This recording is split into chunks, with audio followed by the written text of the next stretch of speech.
business news now on the programme. Charles Pellegrin is here. We're going to be looking ahead now to the election of a new president in Sri Lanka. Now, it's going to take place over the weekend, isn't it, Charles? That's right, Stuart. Sri Lankans will know the name of their new leader on Sunday. And while traditionally people there have voted along ethnic or religious lines in the past, this time around the economy will be taking center stage. This is the legacy of the 2022 Aragalaya uprising, in which the country's dire economic situation led the population to storm the presidential palace and depose former President Gotabaya Rajapaksa.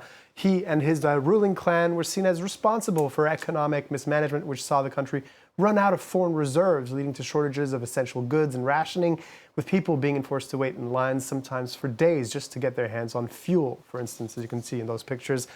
For Sri Lankans, this translated in 70% inflation, a depreciation of their currency, and a huge increases in power tariffs, as well as a 7.3% drop in economic activity. So what's the situation there now then? Well, under the stewardship of Rajapaksa's successor, Ranil Wickremesinghe, the country has seen what can be described as a fragile recovery.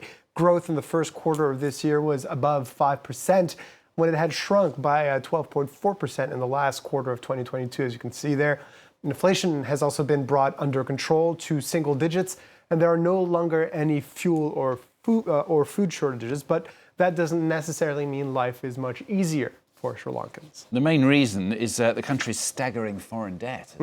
Absolutely. By the end of 2022, that outstanding debt load was worth $34.8 billion US, owed to private bondholders, multilateral development banks, and bilateral creditors like China. Wickremesinghe has promised to find a deal to restructure the bondholder debt, which is the largest chunk, before the vote this weekend, and he has been able to secure a $2.9 billion bailout program from the International Monetary Fund to stay afloat. But that program has come with conditions, not notably to redress public finances, and this has led to more suffering for Sri Lankans, who've had to pay higher electricity rates, and taxes on businesses and professionals have been increased as well in a bit to shore up public finances. So what are the candidates running on then, Charles?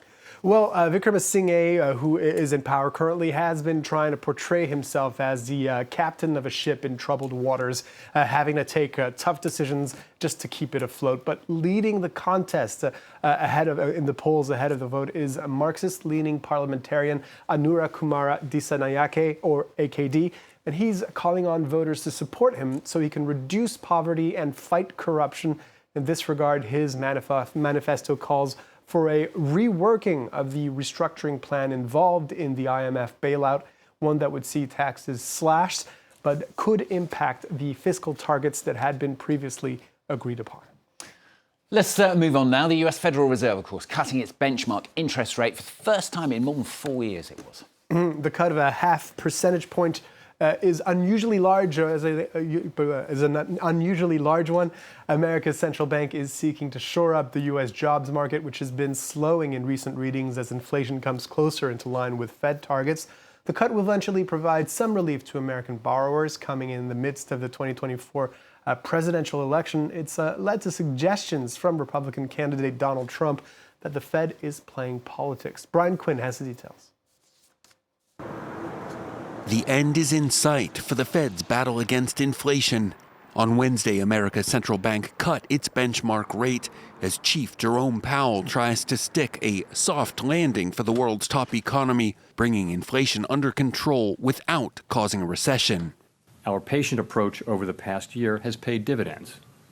Inflation is now much closer to our objective, and we have gained greater confidence that inflation is moving sustainably toward 2%. Wednesday's cut is the Fed's first in 4 years, bringing the benchmark rate from a 2-decade high of 5.3% down to 4.8%. The half-point cut is double the Fed's usual pace of 0.25% moves. Recent jobs reports have shown a slowdown in the pace of hiring, a troubling sign for the bank, which is tasked both with maintaining price stability and supporting the U.S. labor market. Fed policymakers are signaling that their benchmark will drop another 0.5% by year-end. Welcome news to American borrowers, who will see lower rates on credit cards, car loans, and mortgages. But good news for the U.S. economy is bad news for Donald Trump, who's trying to win back the White House in part by painting it as a disaster. I guess it shows the economy is very bad to cut it by that much. Assuming they're not just playing politics, the economy would be very bad, or they're playing politics, one or the other. But it was a big cut. Trump himself has been accused of attempting to interfere with the Fed's nonpartisan approach by railing against rate hikes while in office. Powell, meanwhile, insists the bank's only mission is to support the economy on behalf of the American people. And European markets opening higher as a result of that rate cut. Good to know. Thank you very much, Michelle Pellegrini.